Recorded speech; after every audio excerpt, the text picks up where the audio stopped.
পৃথিবীর প্রত্যেকটি মানুষ স্বতন্ত্র, প্রত্যেকেই অনন্য, প্রতিজনই এক একটি অমূল্য ছবি। সেই ছবিগুলোর জীবনে কখনো কখনো ঘটে যায় নানা অপ্রিয় ঘটনা, কখনো জন্ম হয় এমন সব সত্যের যে সত্যের দায় বয়ে বেড়াতে হয় মানুষের সারা জীবন ধরে। মাই স্টোরির মাধ্যমে আমরা সেই সমস্ত সত্য এবং ঘটনাগুলো আপনাদের সামনে তুলে ধরার চেষ্টা করছি। সুপ্রিয় দর্শক, বরাবরের মতো আমি মরুভাস্কর একজন অতিথি নিয়ে মাই স্টোরির একটি নতুন পর্ব শুরু করছি। আজকে আমাদের সাথে উপস্থিত আছেন বিউটি আক্তার। আমরা তার মুখেই শুনবো তার জীবনের না বলা ঘটনাগুলো। কেমন আছেন? ভালো, আলহামদুলিল্লাহ। আপনার বাড়ি কোথায়? আমার বাড়ি ঢাকা কেরানীগঞ্জ। আপনার জন্ম? আমার জন্ম জিঞ্জিরা, জন্মস্থান। কেরানীগঞ্জের জেলা। জি, কেরানীগঞ্জ। আপনার একদম ছোটবেলা থেকে আপনার জীবনের গল্পগুলো শুরু করবেন, যে আপনি কিভাবে বেড়ে উঠলেন বা আপনারা কয় ভাই বোন ছিলেন, বাবা কি করতেন? আমরা 3 বোন 1 ভাই, আমরা 4 ভাই বোন। আর আমার আব্বু ব্যাটারি কাজ করতো, জিঞ্জিরা ব্যাটারি কাজ করতো, যে লাইটের ব্যাটারিগুলো আছে না, ওই ব্যাটারি, মানে টর্চ লাইটের ব্যাটারি। হ্যাঁ হ্যাঁ, তখন টর্চ লাইটের কাজ করতো। তো ওখানেই আমি পড়াশোনা করে আমার কেরানীগঞ্জে আমি বেড়ে উঠছি। আপনারা কয় ভাই বোন? আমরা 3 বোন 1 ভাই। আপনি কত নম্বর? আমি সবার বড়। আচ্ছা। আর আর বাকি 2 বোন 1 ভাই, ওরা ছোট আমার। আপনি পড়াশোনা করেছেন কোন ক্লাস পর্যন্ত? আমি 8ম শ্রেণী পর্যন্ত পড়ালেখা করছি। আপনার পড়াশোনা কি কেরানীগঞ্জে? জি, কেরানীগঞ্জ। আমি রোদপুর উচ্চ বিদ্যালয়ে পড়ছি। আচ্ছা, আপনার আম্মা কি করতেন? আমার আম্মা বাসায় থাকতো। আপনার ছোটবেলাটা কেমন ছিল? আপনারা 4 ভাই বোন বা 3? ছোটবেলাটা অনেক ভালোই ছিল, বাবা আমার সাথে থাকতাম, বাবা জব করতো বা ভালোই ছিলাম। কিন্তু মাঝখান দিয়ে আমার আব্বুর যখন চাকরিটা চলে যায়, তখন আমাদের খুব অবস্থা খারাপ ছিল। তখন মানে আমরা 4 ভাই বোন সারাদিনও খাবার খেতে পারতাম না। সারাদিন পরে দেখা যেতেছে যে একবেলা আমাদের, মানে আমার আব্বু কোথা থেকে যে কাজ করে বা কোথা থেকে যে নিঃসঞ্চয় করে আইনা খাবার দিত, সারাদিন পর একবেলা আমরা খাইতাম। তো ওই সময়টা অনেক খারাপ ছিল। তখন আমি ক্লাস 3-তে পড়ি। ক্লাস 3-তে আপনি দেখলেন যে আপনার ফ্যামিলিতে এরকম একটা সমস্যা, হ্যাঁ। তখন আমার আব্বুর ব্যাটারি কাজটা চলে যাওয়ার পরে, তো এখন আমার আব্বু তো আর অন্য কাজ জানে না, কি কাজ করব, কিভাবে সংসার চলবো।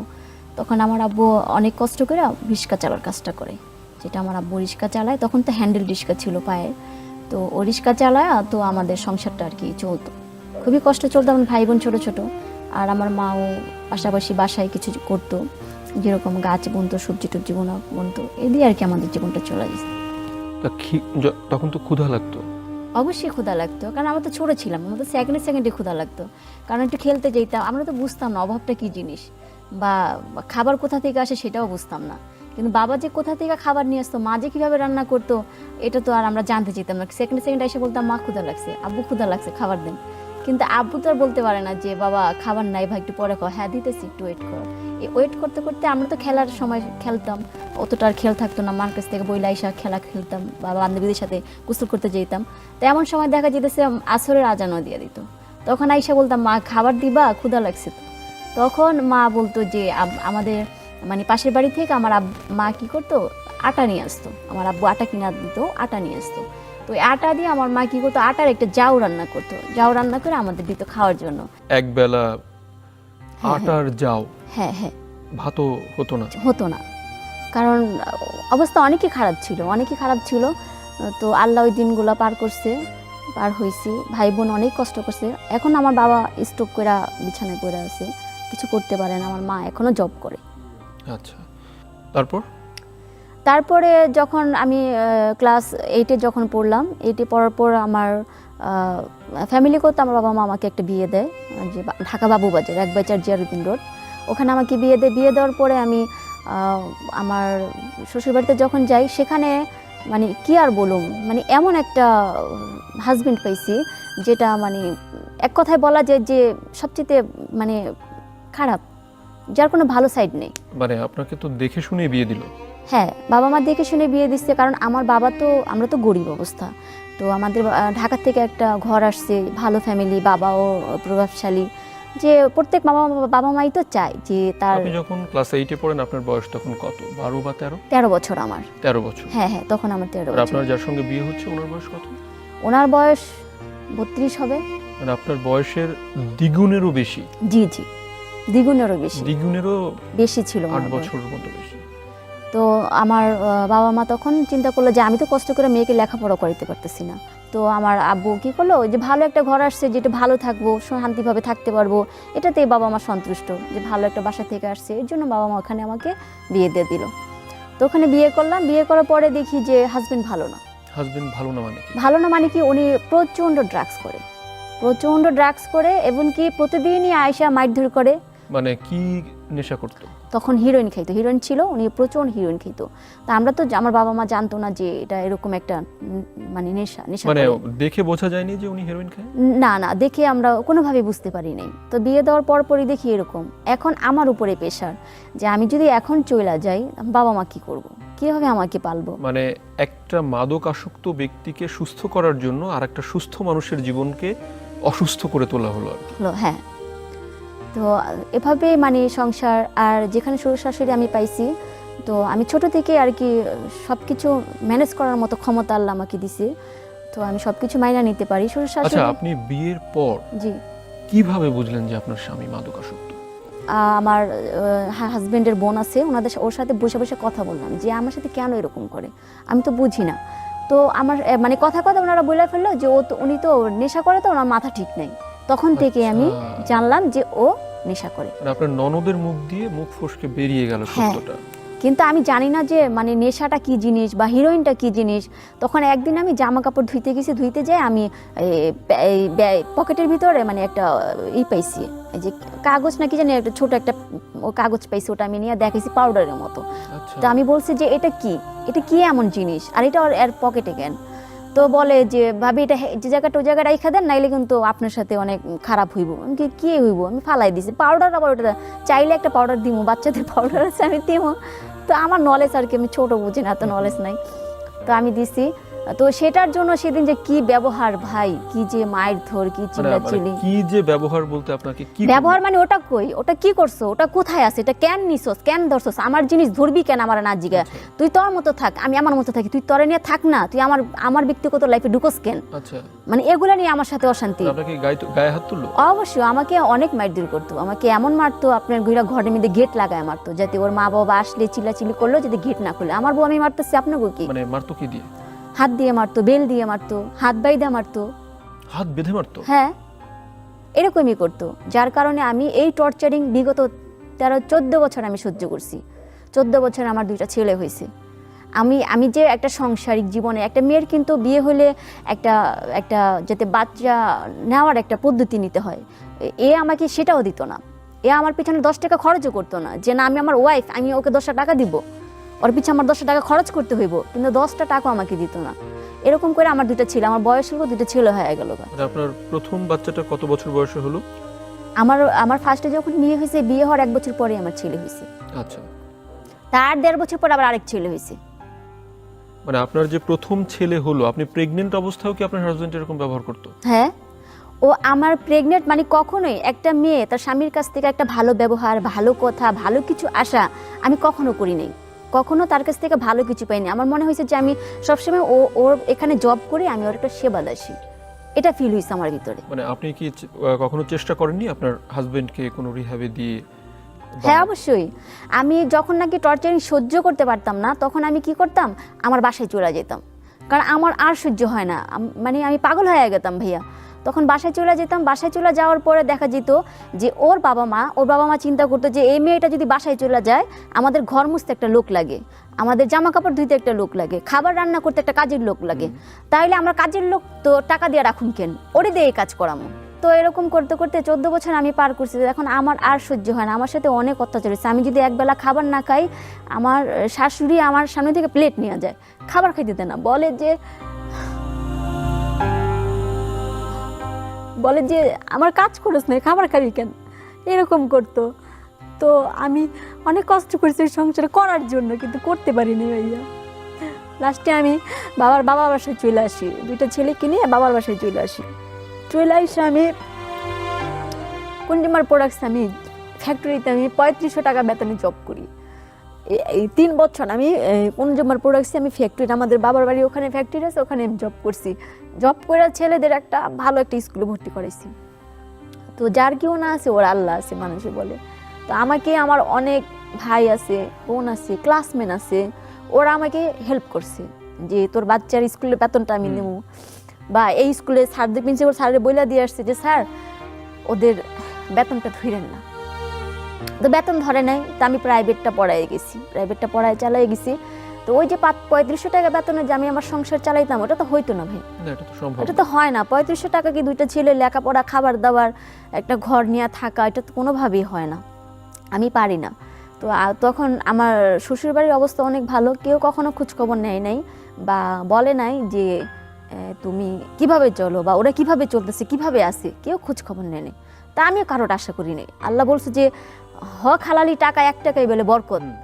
তো ওরকম করে আমি চালাই গেছি। এখন দেখি যে আমি আর চলতে পারি না, কারণ আমার নিজের একটা ভালো জামা পরতে পারি না, একটা ওষুধ কিনা খাইতে পারি না, বাচ্চাদের একটা ভালো জামা পরাইতে পারি না। পাশের বাড়িতে একটা দাওয়াত অনুষ্ঠান হলে বাচ্চারা হাওয়ায় আমার দিক তাকায় থাকে।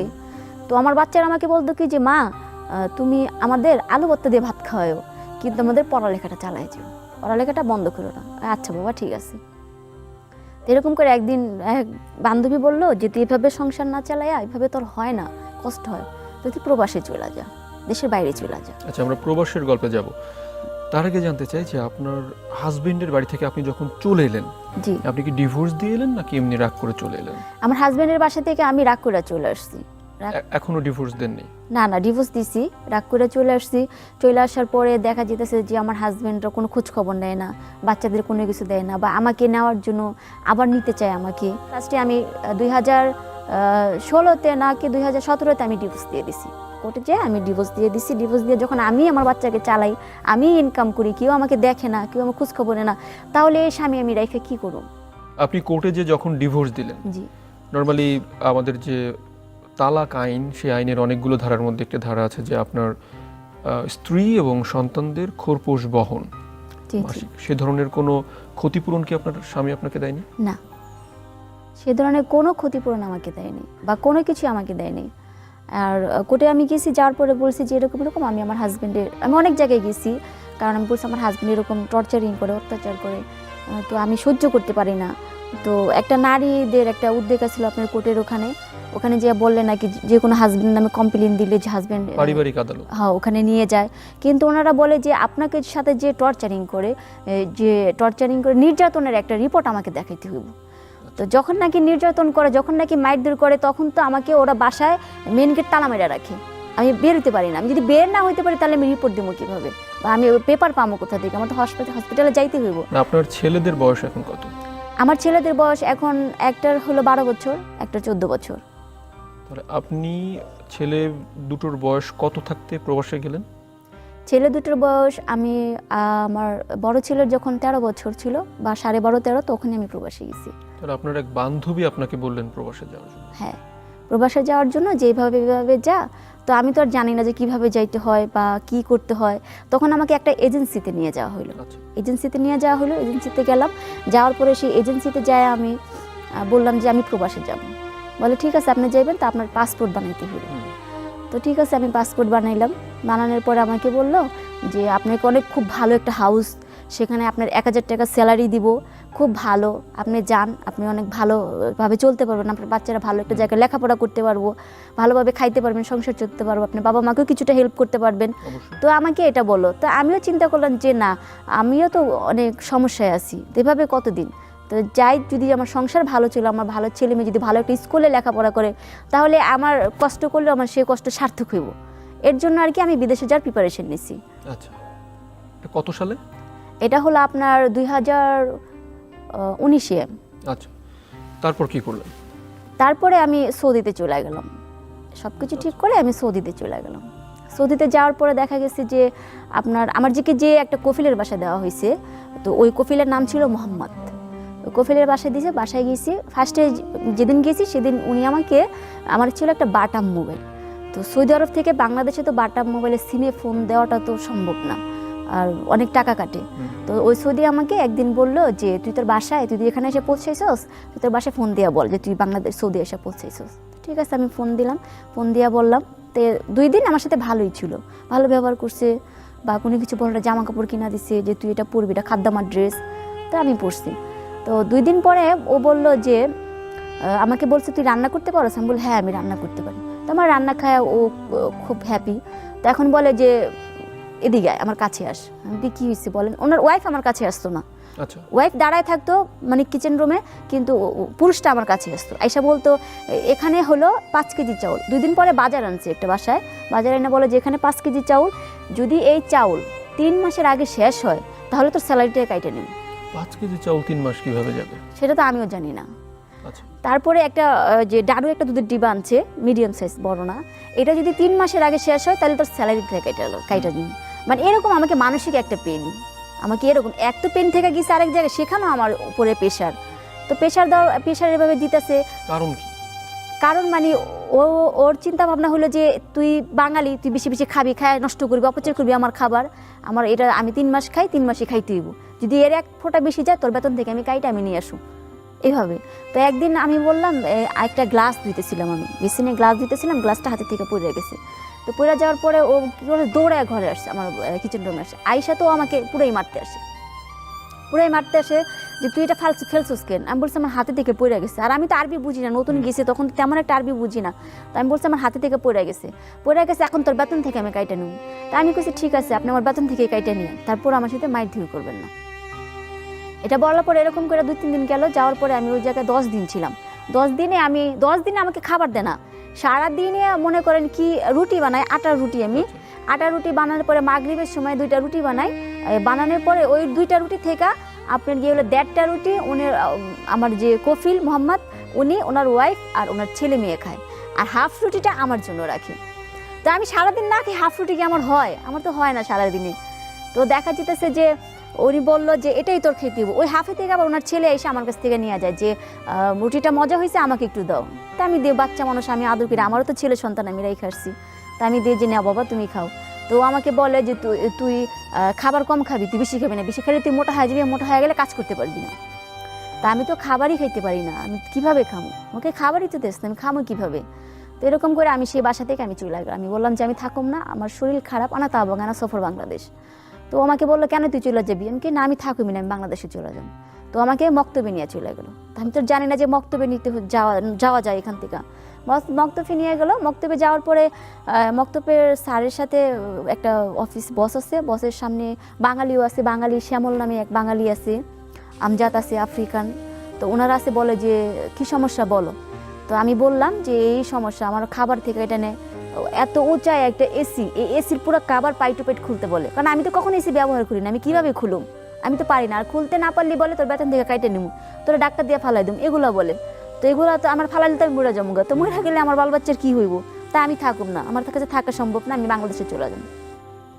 তো ওই মক্তবের বসে বললো যে তুই বাংলাদেশে যাওয়ার দরকার নেই, বাঙালিদের আর কি বলাইলো যে বাংলাদেশে যাবি না তুই, তোর আমি অন্য একটা হাউসে দিই, ভালো একটা হাউস দেখা দিই। আর ওই কপিলটা চলে গেলো।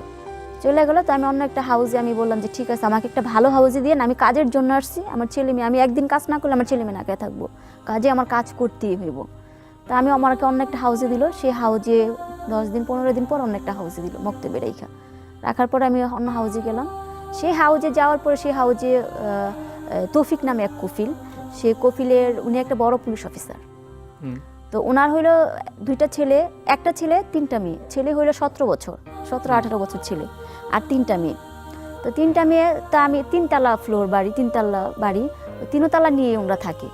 আর আমাকে যে বেডরুমটা দেওয়া হয়েছে, সেই বেডরুমে লাভবার্ড কতগুলা পাখি পালে, আমার বেডরুমের ভিতরে কতগুলা পাখি পালে, এবং আমার রুমের ভিতরে আমি আয়রন করি, জামা কাপড় আয়রন করি। তো দেখা যায় যে আমি 16-17 বছরের ছেলে প্রতিদিনই বেডে শুশু করে দেয়, প্রতিদিনই আমার পরিষ্কার করতে হয়। তা আমি কাজ করি, আমার কোনো কষ্ট নেই। তো 1 দিন 2 দিন 3 দিন কফিলের বউটাও ভালো, আমার জামা কাপড় আইনা দিছে, আমাকে সুনু পড়ার যা লাগে আমার আইনা দিছে। তো আমি আলহামদুলিল্লাহ, আমি সন্তুষ্ট, আমি ভালো।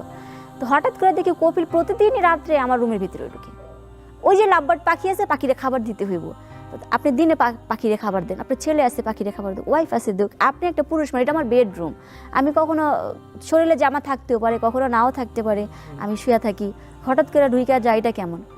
তো আমি এক বাঙালির দিয়ে আমার কথা বলাইলো যে তুই আমার আছে ফ্রেন্ড আছে, ওর সাথে কথা বল, তুই কী বলছ আমি বুঝি না। তাই আমি বললাম যে আমার রুমে সবসময় ঢুকা আমি পছন্দ করি না, পাখি ছড়াই দিতে বলেন, নাইলে আমি থাকুম না। তো কপিলে বললো এখানেই পাখি থাকবো, এখানে আমি প্রতিদিন আসুন। তো এখানে আমি জামা কাপড়ই করি। আমার কফিলটা মানে 1 দিন 2 দিন 3 দিন এরকম করতে করতে কফিলটা ছিল আপনার ভালো না, মানে ভালো না।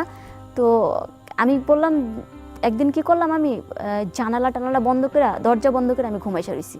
আচ্ছা। আমি কিন্তু জাগ না, আমি ঘুমাসিনি, আমি জাগ না, কিন্তু আমি আমার এত নক করতেছে দরজা, আমি দরজা খুলি না। আমি আজকে মরে যাম তো আমি দরজা খুলুম না, আমার জানালাও বন্ধ, দরজাও বন্ধ। এরকম করে রাত্রি 2টা পর্যন্ত আমার দরজা এরকম নক করছে। সেদিন ওনার ওয়াইফ ওনার বান্ধবীর বাসায়, রাত্রে হইলে সৌদিরা মানে বান্ধবীদের বাসায় চলে যায়, এমন চলে গেছে। আর আমারও ভিতরে ভয়, এমনভাবে গেট বেরোতেছে, আমি ভয়ে গেট খুলি না। তো একদিন আমি কি করছি, খুলি না, পরের দিন আমি গেট খুলছি। গেট খুলে আমি সকালে যে আপনার গিয়া হলো জামা কাপড় আয়রন করতেছি আমার রুমের ভিতরে, ও পিছন দিয়ে যেয়ে আমাকে জড়াইয়া ধরছে। কফিল? হ্যাঁ, কফিল আমাকে জড়াইয়া ধরছে। তো আমাকে জড়াইয়া ধরছে, জড়াইয়া ধরার পরে আমি জোরে একটা চিৎকার মারছি যে ডোন্ট টাচ মি, এটা বলছি। এটা বলার পরে তো কফিলের চিৎকারে বলে ওর বউ, ওনার ওয়াইফ যদি শোনা যায় ভয়ে ও চলে গেছে। চলে যাওয়ার পরে আমি সাথে সাথে মক্তবে ফোন দিছি। ফোন দিয়ে মক্তবে আমি বলছি যে আমি এখানে জব 1 সেকেন্ডও করুম না, এখানে আমি 1 সেকেন্ডও জব করুম না। তো কি কফিলে বলে যে আমার মানে মক্তবের যে বস, ওনারা বলে যে কোনো বাঙালিকে ফোন ধরতে মানা, বিটু যদি ফোন দেয় তাহলে ফোন কেউ ধরবি না, মানে আপনি যদি কাউকে ফোন দেন আপনার ফোন যেন রিসিভ না করে। কারণ যে আমি যে হাউসে দিছে এই হাউস আমি বললাম কাজ করুম না, কাজ না করলে তো ওরা তো আমাদের টাকা পয়সা খরচ করে নিয়ে গেছে ওখানে, তো ওদের একটা লস না, এর জন্য ও আমাকে অন্য জায়গায় কাজ করতে মানে কফিল ফোন ধরতে মানা করছে। তো ফোন ধরানো অনেক কষ্ট করে মানে দিন রাত 24 ঘন্টা ফোন দেয়, সেদিন আমি কাজই করি না। ফোন যখন ধরেন আমি কাজও করুম না, আমি খাবারও খাই না, কাজও করি না, গেট লাগাই রাখছি।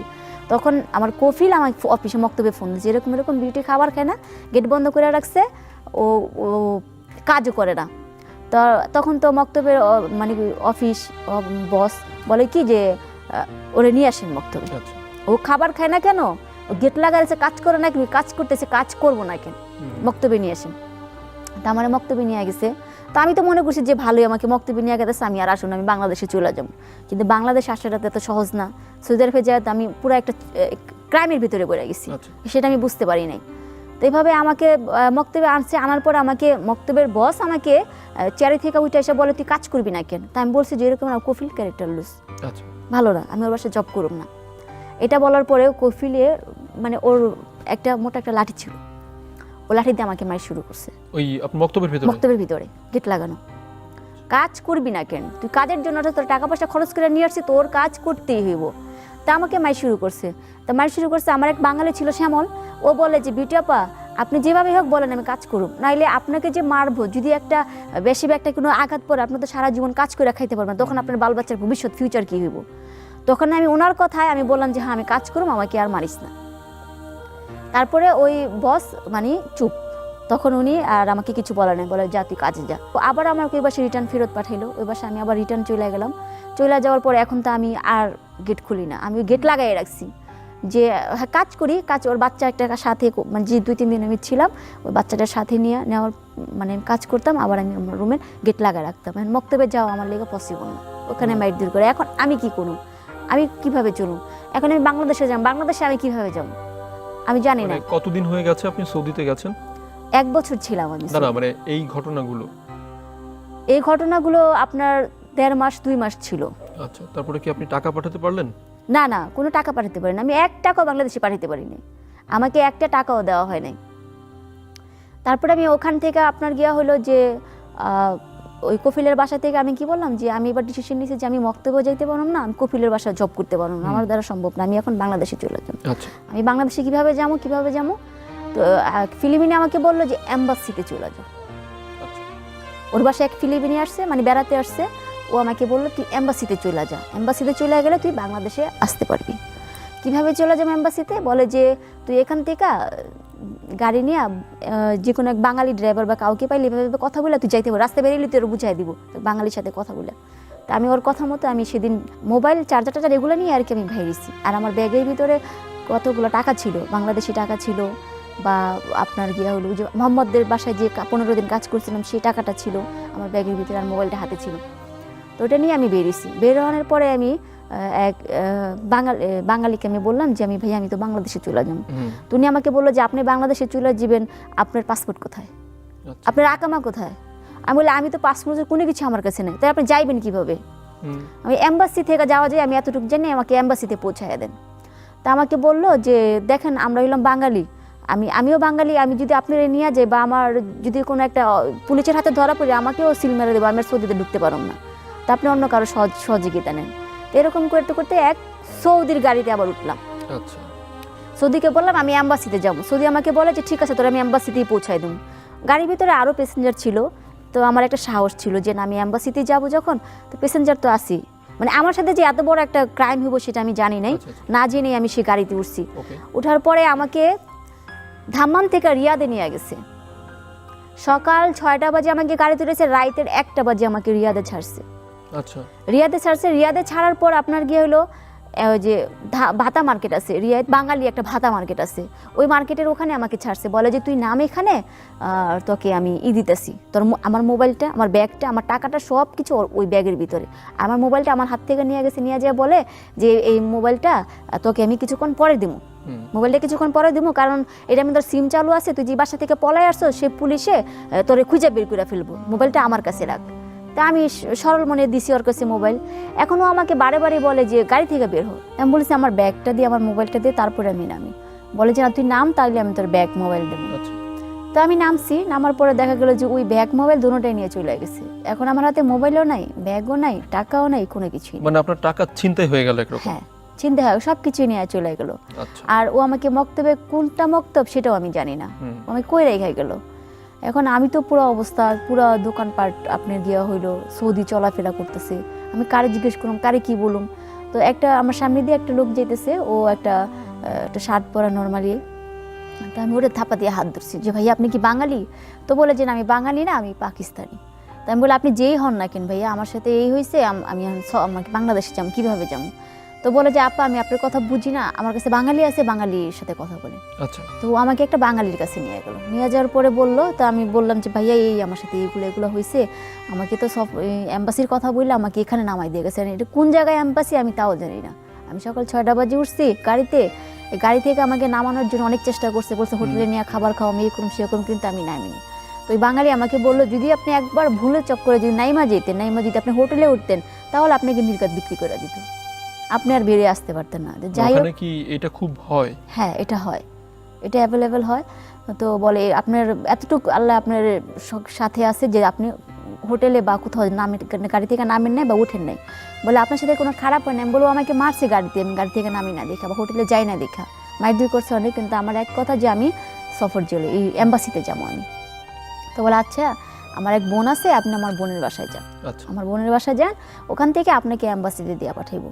এখন বোনের বাসায় গেছি, ওই বোনটা আবার মানে ভালো না, ওর বাসায় যেয়ে আমি বুঝলাম যে বোনটা মানে মানে অন্য রকমের, মানে অন্যরকম, মানে উনি মানে সৌদি আরবে খোলামেলা চলাফেরা করে, বা উনি মানে কি বলে আপনার গিয়া হলো দেহ ব্যবসা যেটা বলে, উনি ওটা করে আর কি। হ্যাঁ উনি ওটা করে। তো আমাকে নিয়ে গেছে, আমাকে নিয়ে যাওয়ার পরে অনেক খাবার দিছে, কিন্তু আমি ভয়ে খাইনি, কোন খাবারের সাথে কি মিক্সড করে আমাকে খাওয়ায়। তো আমি ভয়ে খাইনি, আমি এক কথাই বলছি আমি বাংলাদেশে চলে যাবো। তো আমাকে বললো যে দেখো বিউটি, তুমি যে চলে যাবে বাংলাদেশে যাওয়ার কোনো ফায়দা নেই। আচ্ছা, আপনি কিভাবে বুঝলেন ওই বাড়িতে যাওয়ার পর যে ওই মহিলা খারাপ বা ওই মহিলা খারাপ কাজ করে? হ্যাঁ, আমি ওই বাসায় যাওয়ার পরে বুঝছি যে ওনার একটা হাজবেন্ড আছে। তো উনি আমাকে বলছে যে এটা আমার হাজবেন্ড, এটা আমার হাজবেন্ড। তো ভালো কথা, হাজবেন্ড, আমি তো আর জানি না যে মিথ্যা বলতেছে। তো হাজবেন্ড আমার সামনে মানে ও মেয়েটা জামা কাপড় চেঞ্জ করতেছে, একটা মেয়ের সামনে তার হাজবেন্ডের সামনে জামা কাপড় আবার কিভাবে চেঞ্জ করে। আচ্ছা, তো আমার ব্রেন্ডে আসলো যে এটা ভালো মেয়ে, হতেই পারে না, ইম্পসিবল। তো তখন আমি মেয়েটা যখন বললো যে তুমি বসো বিউটি, তুমি বসো, আমি নিচে আমার এক বান্ধবী ওয়েট করতেছে, আমি যাবো আর আসবো। তো বলতে বলতে ওনার আবার হাজবেন্ড, উনি বেরোতে নিচে, ওনার হাজবেন্ড আবার আসছি, ওয়াশরুম থেকে আসছি। তো বলে যে আমিও চলি। তো মেয়েটা বললো যে না তুমি যেও না, আমি একাই আমি যাবো আর আসবো, তুমি থাকো। তো আমার কাছে রাখছে। তো ওই ছেলেটা আবার আমাকে সব কিছু ভাঙা বলছে যে মেয়েটা এরকম, তুমি বাংলাদেশে যাই কী করবা, তুমি চাইলে এখানে এই কাজও করতে পারো, তুমি ভালো কাজও করতে পারো, তুমি হসপিটালে করতে পারো, বক্তব্য জব করতে পারো, তুমি করো যেটা ভালো লাগে ওইটাই করো। ওই ছেলেটা কোন দেশের? ওই ছেলেটা বাংলাদেশের, কুমিল্লা বাড়ি। আচ্ছা আচ্ছা, কুমিল্লা বাড়ি। তো আমি ওনাকে বললাম যে না ভাইয়া, আমার দ্বারা কোনো কাজই হইব না, আমি ডাইরেক্ট এম্বাসিতে চলে যাবো। বলে এম্বাসিতে গেলে খাবারের কষ্ট, জামার কষ্ট, পানির কষ্ট, যাইতে পারবে কিনা তারও কোনো গ্যারান্টি নেই, 1 বছর লাগে আটকে রাখবো। আমি বলি 1 বছর 2 বছর আটকে রাখো, তারপর আমি একটা সেভে থাকুম, যে না আমি একটা এম্বাসির একটা সেভে। তখন আমাকে বললো যে আজকে রাত থাকো, কালকে তোমাকে দিয়ে আসুন। এখন রাত্রে আমার তো ঘুম আসে না ওই ভয়। ছেলেটা কি দালালি করতো বা এরকম কিছু? মনে হয় এরকম কিছুই, কারণ আমি তো এক রাত ছিলাম, আমি তো রাত্রের বেলায় ছিলাম, ওই রাতটাই ছিলাম, আমি এতটা বুঝতে পারি নাই। তো আমার একটা রুম দিচ্ছে, ওই রুমে আমি সারা রাত আমি ভয়ে ঘুমাসিনি, সারা রাত হাঁটাহাঁটি করছি, আমাকে নিয়ে আবার বিক্রি করে দেয়। কারণ আমি কিসের মিদে এসে পড়লাম আমি তো জানি না, আমাকে নিয়ে বিক্রি করে দেয়। তো আমি সকালবেলা আমি বইটা এত কান্নাকাটি করতেছি যে আমাকে যেভাবে হোক আমাকে সফর জেলে দিয়ে আসেন, এই এম্বাসিতে দিয়ে আসেন। তো আমাকে এম্বাসিতেও বললো যে আমি এম্বাসিতে দিতে পারো না, আমি আপনাকে সফর জেলে ছেড়ে দেবো, যেখান থেকে আমি নিয়ে আসছি বাতা মার্কেট ওখানে আমি ছেড়ে দেবো। তা আমাকে নিয়ে আবার বাতা মার্কেটে ছেড়ে দিল। এখন আমি কি করবো, আমি তো পুরো কান্নাকাটি, আমি এখন কীভাবে বাংলাদেশ এম্বাসিতে যাবো, আমি এম্বাসি চিনি না। তো ওই ভাতা মার্কেটে, ওটা ভাতা মার্কেট মানে বাঙালিদের মার্কেট, আচ্ছা, ওটা আমি জানতাম না যেটা বাঙালিদের মার্কেট, এখানে বাঙালি আছে আমি জানতাম না। তো আমি কান্না করতেছি, একটা ছোট ভাই, আমার ছোট ভাইয়ের মতো বয়স, ও একটা ছোট ছেলে আইসা 17, 18 বা 20 বছর হইব, ও বলে যে আপু আপনি কি হয়েছে। আমি শান্তি পেলাম যে একজন বাংলা কথা বলে। যে আমি বললাম যে ভাইয়া আমি তো এরকম এরকম আমার সাথে হয়েছে ভাইয়া, আমি এখন এম্বাসিতে কিভাবে যাবো। তো লোকটা, আমি এত কান্না করতেছি যে আমার সাথে কি হয়ে গেছে, এত কান্না করতেছি, কান্না দেখা লোক ছেলেটা আমাকে বসায় বলল যে সবাই মিলে আমাকে 300 রিয়াল দিল, আমার হাতে দিল, কিছু খাবার দিল, যে জানি আমি 2-3 দিন মনে হয় না খাওয়া, চেহারা একবারে শুকনা, অবস্থা খারাপ, খাবার দিল, বলে যে আমি একটা বিশ্বস্ত ড্রাইভার দিয়ে আমি আপনাকে এম্বাসিতে পাঠিয়ে দিই, আপনি ওইখান থেকে হয় 1 বছর হোক, 6 মাস হোক, 8 মাস হোক, কিন্তু আপনি সেভে থাকবেন। হয়তো আপনার খাবারের কষ্ট দিব, যাই দিব না কেন, আপনি সেভে থাকবেন, আপনি বাংলাদেশে চলে যান, আমি আপনার উপকারটা করে দিন। তখন ওই ছেলে আমাকে একটা ড্রাইভারের কাছে উঠাই দিল, ওই ড্রাইভার নিজের রিস্ক নিয়ে আমাকে এম্বাসিতে নিয়ে দিয়ে আসলো। আমি এম্বাসিতে ঢুকলাম, এমবাসির ভিতরে দিয়ে দিল একবার? হ্যাঁ, একবার এম্বাসির ভিতরে আমাকে দিয়ে দিল। তো আমি একবার এম্বাসিতে চলে গেলাম। এম্বাসিতে আমি 8.5 মাস ছিলাম, 8.5 মাস ছিলাম ওখানে। আমার আউট পাসের নাম্বার ছিল 4859, আমার আউট পাসের নাম্বার। তো সবাই বাংলাদেশে মানে চলে যেতেছে, আস্তে আস্তে চলে যেতেছে, আবার কেউ 10 মাস দূরে রয়েছে, যাইতে পারতেছে না, এরকম অবস্থা। এরকম করতে করতে 6-7 হাজার মেয়ে এম্বাসিতে জমে গেছে। এম্বাসি থেকে তারপর সব মেয়েরা মানে বিরক্ত হয়ে একটা মিছিল বের করলো। এই যে 6-7 হাজার মেয়ে এম্বাসিতে জমে গেল, মানে এরা কারা? এরা বাঙালি, সব বাঙালি। তাদের অবস্থা কেমন ছিল? তাদের অবস্থা, কেউ প্রেগনেন্ট ছিল, কেউ ভালো ছিল না, কেউ খাবার নাই, কেউ কুপিলে মাইরা দিরা পাঠাইছে, কেউ চুল কেটে দিছে, কেউ হাত ভেঙে ফেলাইছে, কেউ পা ভেঙে ফেলাইছে, এরকম অবস্থা। যে মেয়েটা প্রেগনেন্ট, জি জি, ওর কোনো বিচার হতো না ওখানে? ওর কোনো বিচার হইতো না। যে মেয়েটা প্রেগনেন্ট থাকতো, দেখা যেতেছে আপনার যদি একটা মেয়ে 9 মাস 8 মাস প্রেগনেন্ট, ওই মেয়েটাকে আপনার গিয়ে হলো 8 মাস একটা মেয়ে প্রেগনেন্ট, ওনাকে বাংলাদেশে পাঠানো যেত না, কারণ ওনাকে সফর জেলে পাঠাইতে হতো, নাজিম জেল, যেটাকে নাদিম জেল বলে। ওই জেলে ওই মেয়েটার বাচ্চা প্রসব করব, ওই বাচ্চা মানে 6 মাস বা একটু ভালো সুস্থি হলে তখন ওই মেয়েটা বাংলাদেশে আসতে পারবে, এর আগে আসতে পারবো না। মানে বাচ্চাটার কি হবে? বাচ্চাটাও, মেয়েটা যদি চায় যে আমার বাচ্চা আমি নিয়ে যাবো, তাহলে নিয়ে যেতে পারবো। আর যদি বলে যে না আমি বাচ্চা নিব না, আমি বাংলাদেশে কী মুখ দেখাবো, আমি কী করবো এই বাচ্চা দিয়ে, আমি সমাজের কাছে কী মুখ দেখাবো, তখন ওই বাচ্চাটা হয় যে কোনো সৌদি, ভালো কোনো সৌদি যার ছেলে মেয়ে নাই, সে কিনে নিতেছে, বা কোনো পাল্টাছে কেউ, বা হসপিটালে রেখে আইসা বললো, এরকম কিছু। এই যে একটা পাশবিকতা, এর কি কোনো বিচার হতো না সৌদি আরবে? আমরা তো জানি যে সৌদি মানে হচ্ছে শরিয়া আইন, অনেক কঠোর কোনো কিছু না, এইভাবে এখানে কোনো বিচার হইতো না। কিভাবে বিচার হইব? আপনি দেখেন যে অনেক মেয়েরা, যেমন আমি সৌদির বাসা থেকে আমি বের হয়ে আসছি, আমি পলায় আসছি, আমার মতো অনেক মেয়ে পলায় আসছে, কিন্তু আমি তো নিজের একটু ব্র্যান্ডের কারণে আমি পলায় এসে আমি এম্বাসিতে আমার জামা কাপড় যাই নিয়েছি, আমি তাও আল্লাহর রহমত ছিল, আমি এম্বাসিতে পৌঁছেছি, যেভাবেই হোক পৌঁছাইছি।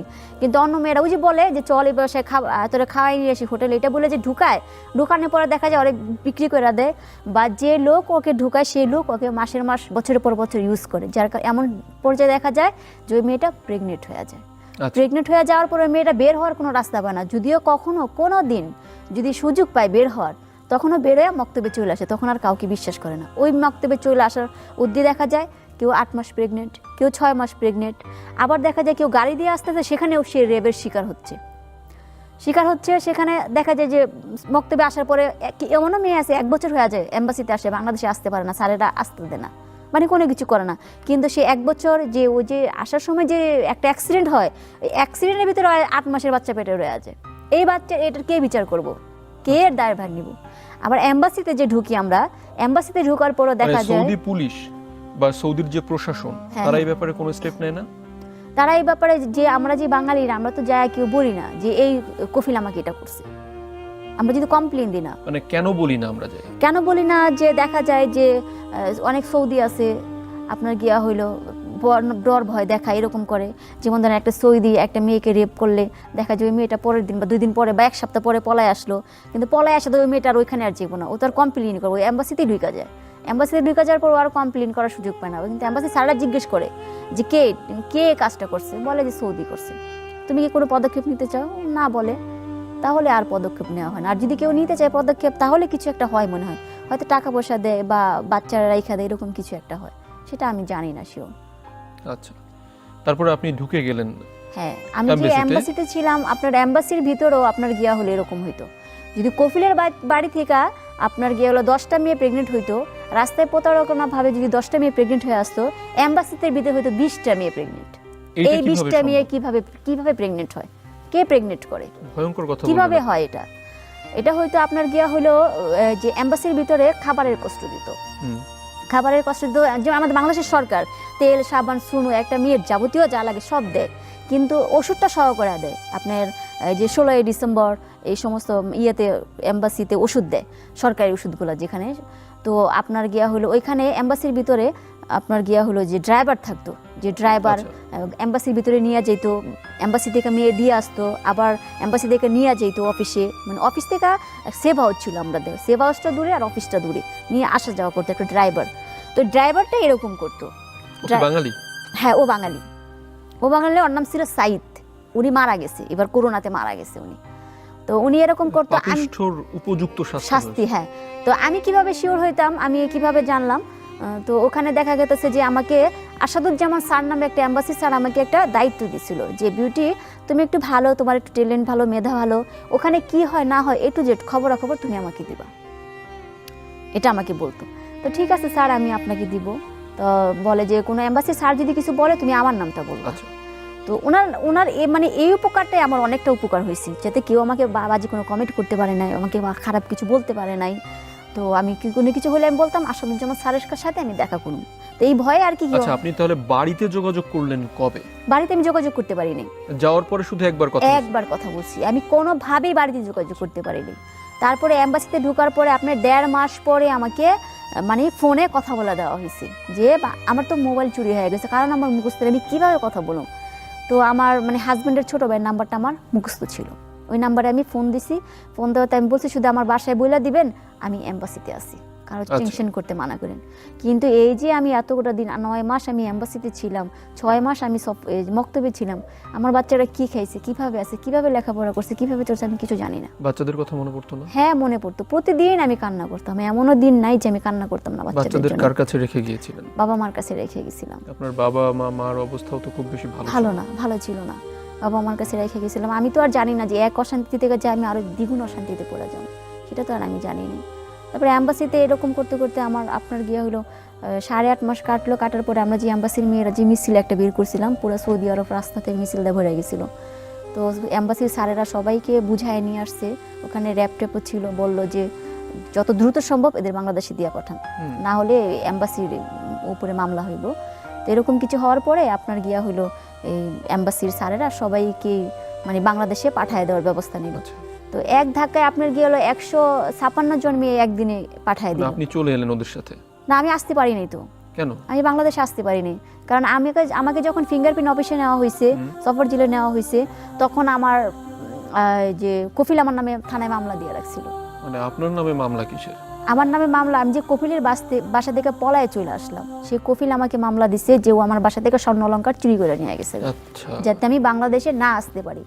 এটার জন্য অ্যাম্বাসির স্যারেরা বা বাংলাদেশি উকিল আছে সৌদি আরবে, ওরাও লড়ছে যে কেন ও যাইতে পারবো না, ও যদি চুরিও করে থাকে পেটের দায়ে চুরি করছে, ওর ক্ষুধা লাগছে ও চুরি করছে, তো খুন করে নাই কাউরে, তাহলেও যাইতে পারবো না কেন।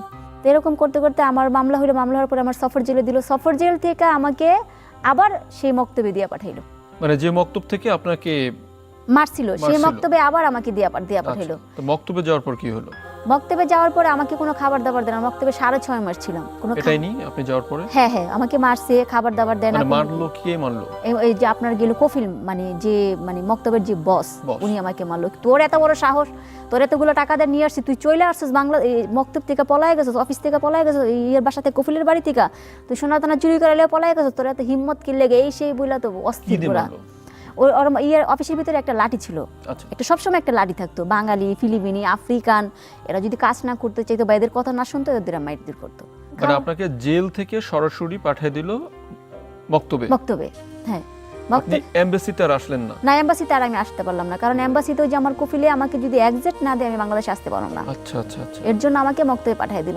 মক্তবে পাঠিয়ে দেওয়ার পরে খাবার দাবার সব কিছু বন্ধ। একদিন হঠাৎ করে মক্তবের এমবাসির স্যার আমাকে ফোন দিল, বিটাপু আপনি কেমন আছেন, বা আপনাকে খাবার দাবার দেয় কিনা, আপনি খোঁজখবর নেওয়ার জন্য। তাই আমি বলছি, ভাই আমাকে কোনো খাবার দাবার দেয় না, 3 দিন পর আপনি ফোন দিয়েছেন, আমি এক গ্লাস পানিও খাইতে পারি না, আর ওই পানি লবণ পানি খাওয়া যায় না, আর ওরা পানি কিনা খায় ফিল্টারের পানি, ওই পানি আমাকে ধরতে দেয় না, একদম নিষেধ, আমাকে কোনো কিছু দেওয়া টোটালি নিষেধ। আপনি 3 দিন টোটালি অভুক্ত? অভুক্ত, আমি কিছু খাইতে পারি না, এক গ্লাস পানিও খাইতে পারি নাই। তো আমি পুরাই কান্না। এবং এই 3 দিন কি আপনাকে সমানে মারপিট করা হয়েছে আপনাকে? হ্যাঁ হ্যাঁ। আপনাকে কি রোজই মারতো নাকি ওই প্রথমে যাওয়ার পরে মারলো? না, আমি যে 3 দিন যে ছিলাম, যে আমার এমবাসির স্যার যে পর্যন্ত আমাকে ফোন না দিয়েছে, এই পর্যন্ত 3 দিন আমাকে মারধর করছে। মারধর করার পরে এমবাসির স্যার, আমার কাছে যে মোবাইলটা ছিল, হঠাৎ করে এমবাসির স্যারে ফোন দিছে। ফোন দেওয়ার পরে বলছে, বিউটি তোমার কি অবস্থা? আমি তখন স্যারে বললাম, স্যার এই কাহিনী, আমাকে খাবারও দেন, আমার সাথে মারধর। 3 দিন পরে কি হলো? 3 দিন পরে ওই স্যারে কি করলো, ওই এমবাসির স্যার কি করলো, ধাম্মামে এক উকিল দিয়ে পাঠিয়েছে এই বক্তব্যে। আচ্ছা। যে বিউটি নামে এই মেয়ে, এত আউটপোস্ট নাম্বার সিরিয়াল, এই মেয়েকে কে মারধর করছে, এই মেয়ে কোথায়, আমার সামনে নিয়ে আসেন, আমি দেখা করব, আমি কথা বলব। এবং কি আপনার ওই এম্বাসি থেকে, রিয়াদ থেকে সেই আশরাফুজ্জামান স্যারও চলে আসছে, যে আমি এই মেয়ের সাথে দেখা করুম, আমি এই মেয়ের সাথে কথা বলবো। এই মেয়ে কই? বলে এই মেয়ে তো এই মক্তবে নাই, অন্য মক্তবে আছে। আচ্ছা, যেই মক্তবে থাকুক, এর যদি খাবারের এক ফোঁটা পানির যদি কষ্ট দেওয়া হয়, আর খাবার তো দূরের কথা, তাহলে এই অফিসের নামে আমরা মামলা নেব, এর ব্যবস্থা নেব, এর কে কই থাকে আমরা দেখে নেব। তারপরে থেকে আল্লাহর উপরে রহম আছে, আল্লাহ আমাকে রহম করছে, এরপর থেকে আমাকে খাবার দিছে। খাবার দিয়েছে, আমি 6.5 মাস ছিলাম। 6.5 মাসের ভিতরে হঠাৎ করে একদিন আমাকে রাত্রের 8টা বাজে নিয়ে যাওয়া হয়েছে। কই নিয়ে যাওয়া হয়েছে আমি জানি না। ওই যে কফিল আমাকে মামলা দিছে, সেই কফিল আমাকে কফিলের কাছে নিয়ে গেছে, কফিলের চেম্বারে নিয়ে গেছে, যে পুলিশ আর চেম্বারে নিয়ে গেছে। সেখান থেকে আমাকে নিয়ে গেছে হলো এমন একটা রুমে নিয়ে গেছে, যে রুমে যদি আমি চিৎকার করে আমি মরেও যাই, শোনার মতো কেউ নাই। আচ্ছা। এমন একটা ভয়ঙ্কর একটা রুমে নিয়ে গেছে, আমি কাউরে চিনি না, মানে কোনো শব্দ নেই, আমি চিৎকার করতেছি, আমি কান্না করতেছি, কেউ নাই, এমনভাবে লক। আমার মনে হয় যে ফাঁসির আসামি যেরকম একটা রুমে রাখা হয় না, এরকম একটা রুমে আমাকে রাখছে। এমন একটা রুম, এরকম লক, এরকম সিস্টেম, যে কারো বাবার ক্ষমতা নেই এটা খুলবো, এরকম একটা ভয় আমি ছিলাম। এরকম আটকে রাখলো কেন? আমি চুরি করছি, এর জন্য আমার শাস্তি, আমাকে জেল খাটতে হইব। আচ্ছা। আমি সফর জেলে ছিলাম, এম্বাসিতে ছিলাম, সেটা হয় না, ও আমাকে আবার জেল খাটাইবো। সে আমাকে আটকে রাখছে। আমার রাত্রের 8টায় গিয়েছি, আমার সকাল 4টা না 4:30টার দিকে আমাকে ওই লকার থেকে বের করছে। বের করে বলে যে তুই কেন বাংলাদেশে চলে যাবি, তুই কি ভয় পাস না? তোরে আমাকে পিস্তল দিচ্ছে, আমাকে গুলি করবো, তোর আমি গুলি করুম। তাই আমি করছি তুই আমাকে মাইরা ফেল, তারপর আমি সৌদি আরবে থাকুম না। বলে তুই কেন থাকবি না, তোর বেতন দিমু, তোর খাবার দিমু, তোর মাফি ফয়দা সৌদি বাংলাদেশ, তোর খাবার নাই, কোনো কিছু নেই, তুই জায়গায় যাবি কি লেগা? আমি কি আমি আমার পোলাপান ছাড়া থাকতে পারি না? আমি তো বলতে পারতেছি না যে তোর কাছে কেন থাকুম না আমি। তা আমি এটা বলছি যে আমি বাংলাদেশে চলে যাবো। তারপরে ওলা যে আমার যে মক্তবের এক ছেলে আমাকে, মানে বক্তব্যের যে ভাইয়া নিয়ে অফিসের লোক নিয়ে গেছিল, ও পরে ঝগড়া করছে কফিলের সাথে, যে তুই একটা মেয়ের 1টা বছর ধরে জেলের ভিতরে আটকে রাখছিস, এই মেয়েটা ওর বাচ্চা কি খাইতেছে, ওর 2টা মাসুম বাচ্চা কিভাবে চলতেছে, কিভাবে খাইতেছে, কেমনে কি চলতেছে, কোনো খোঁজ খবর নাই, ওর জীবনটা তেজপাতা, ওদিকের বাচ্চা দুটোর লাইফ বরবাদ, এই মেয়েটার তুই কেন আটকে রাখছিস? তোর আল্লাহর রহম লাগে, তুই ওর এক্সিট দিয়ে দে। তারপরে ওর ভিতরে আল্লাহর রহম হয়েছে, 1 বছর পরে ও আমাকে এক্সিট দিছে। এক্সিট পায়া আমি এই বাংলাদেশে আসলাম। হ্যাঁ, আমি এই বাংলাদেশে আসলাম, তা না হলে আমি বাংলাদেশে আসতে পারতাম না। ও যদি আমাকে এক্সিট না দিত আমি আসতে পারতাম না। কিন্তু আসাদুজ্জামান স্যার এম্বাসির, ওই স্যারটাও আমার অনেক উপকার করছে। আপনি দেশে ফিরলেন একদম খালি হাতে? একদম শূন্য হাতে, আমার পায়ে একটা স্যান্ডেল নাই, কোনো কিছু নাই। তারপরে যে আমার যে মিনাল ভাই ছিল এম্বাসির, উনি আমাকে 50 রিয়াল দিছে। তারপরে শ্যামল ভাই ছিল, উনি আমাকে 50 রিয়াল দিছে। ওই যে সারা যে মেয়েটা ছিল, ওই মেয়েটা আমাকে 10 রিয়াল দিছে। এই মোট 110 রিয়াল নিয়ে আমি বাংলাদেশে আসি। তা না হলে আমি একদম শূন্য হাতে। আমি যে এয়ারপোর্ট থেকে বাংলাদেশে আসুম, আমার কাছে 1 টাকা গাড়ি ভাড়া নেই। ওদের টাকা আমি এয়ারপোর্টে ভাঙ্গায় তারপরে আমি বাসায় আসছি। তারপরে মানে দেশে আসার পরে আপনি কি করলেন? দেশে আসার পরে বাচ্চা কাচ্চার অবস্থা অনেক খারাপ। আমারও তো কান্নাকাটা অবস্থা, যে আমি কি করলাম, কি কই গেলাম, বাচ্চাগুলো লেখাপড়া বন্ধ, বাচ্চাগুলো জামা নাই, কাপড়ে কি একটা করুণ অবস্থা। তখন আমি দিশা বিশা না পাই আমি কি করুম। আমার সাথে আমার এক বান্ধবীর সাথে একটা ছিল, ও বললো যে তোর এখানে 5,000-3500 টাকা বেতনে তুই এখানে কাজ করে পোষাবি না, তুই ঢাকায় চলে আস। ঢাকায় চলে আস, ঢাকায় যদি কাজ করস তাহলে তুই ভালো একটা 7-8 হাজার টাকা বেতন পাবি, ভালোভাবে চলতে পারবি, তো বাচ্চাগুলো আগে তুই তো বিদেশে অনেক হস্তনস্থ হয়েছিস, তুই আস। তা আমি ওকে বললাম যে দেখ আমি এক জায়গা থেকে হস্তনস্থ হয়ে আসছি, এখন ঢাকায় কীরকম সেটা তো আর আমি জানি না, ওটাও বাসা বাড়ি, আমার কিন্তু ভয় লাগে। বলে কিছু না, তুই আয় আল্লাহর নাম নিয়ে। তো ঢাকায় কী কাজ, যে হাউজে কাজ করতে হইব। তা আমার এখন বাচ্চারে বাঁচাইতে হইব, আমার ছেলে মেয়েকে আমার দেখতে হইব, আমার আর কিছু করার নাই। আমি দ্রুতই 6 দিনও বাসায় থাকি নাই, আমি হাউজে চলে গেছি কাজে। তো সেখানে যা কাজ করতেছে আমি এখনো পর্যন্ত সেই হাউজে কাজ করি, হাউজে কাজ করেই আমার সঙ্গে ছেলে মেয়েদের লেখাপড়া করি। হাউস মানে বাসা বাড়িতে কাজ করি। হ্যাঁ, ছেলে মেয়েদের লেখাপড়া করাইতেছি। তা আলহামদুলিল্লাহ এখন মোটামুটি যাই আছি, আল্লাহর রহমতে ভালো আছি। কিন্তু একটা দুঃখ হলো যে বাচ্চাদের নিয়ে থাকতে পারি না, যে আমি যদি ওদের নিয়ে থাকতে পারি তাহলে আমি এখানে জব করতে পারব না। বা আমি যে আমার দেশে একটা কিছু করব, সে আর্থিক অবস্থা আমার নাই যে আমি একটা দেশে কিছু করে আমার বাল বাচ্চা নিয়ে। আপনি থাকছেন ঢাকায়, আপনার বাচ্চারা থাকছে কেরানীগঞ্জ। হ্যাঁ, আপনার বাবা মার কাছে। যে আমি মানে এখন সে অভাবের ভিতরে আছি, একটা অশান্তির ভিতরে আছি, মানে শান্তিটা এখনো আমি সুস্থভাবে উঠতে পারিনি। এই হলো আমার কাহিনী ভাইয়া, জীবন কাহিনী। তবে বলবো যে কেউ যাতে, কোনো মেয়ে যাতে কোনো কিছু না জেনে না বুঝা সৌদি আরব বা কোনো প্রবাসে যেতে না যায়। কারণ খাদ্দামা বিষয়ে অনেক ডেঞ্জারাস, অনেক প্রতারণার শিকার হইতে হয়, অনেক যন্ত্রণা সহ্য করতে হয়, অনেক না খায়া থাকতে হয়। কারো আছে আপনার টাকা দেয় না, 1 বছর 2 বছর কাজ করতেছে কিন্তু কোনো টাকা পয়সা দিতেছে না। কিন্তু একটা মেয়ে যদি 1 বছর কাজ থাকে, কোনো টাকা পয়সা না ধরে, ওর সংসারটা চলতেছে কিভাবে, ওর তো সব কিছু ধ্বংস হয়ে যেতেছে, এটা কেউ দেখে না ভাইয়া।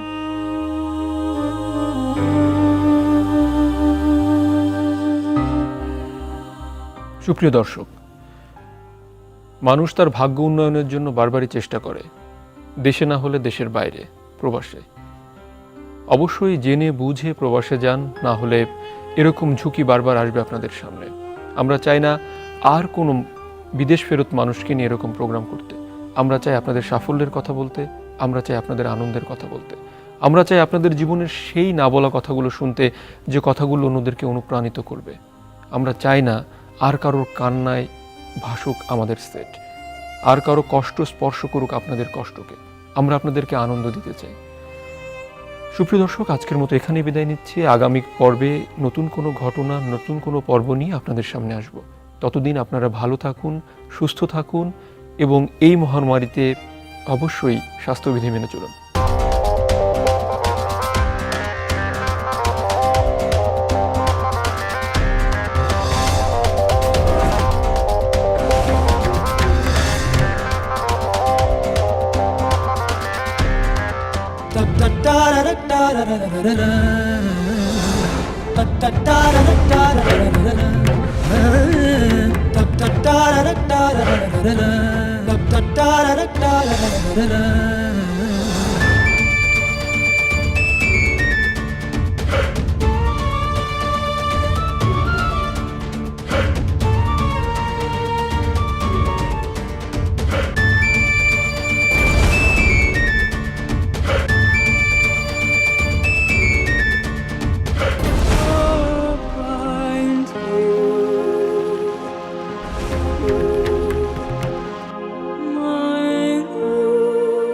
আপনার জীবনের না বলা কথাগুলো আমরা বলবো আমাদের অনুষ্ঠান মাই স্টোরিতে। আপনার নাম, ফোন নম্বর এবং আপনার জীবনের না বলা কথাগুলো লিখে পাঠিয়ে দিন mystory.diptutv@gmail.com এই ইমেইল অ্যাড্রেসে।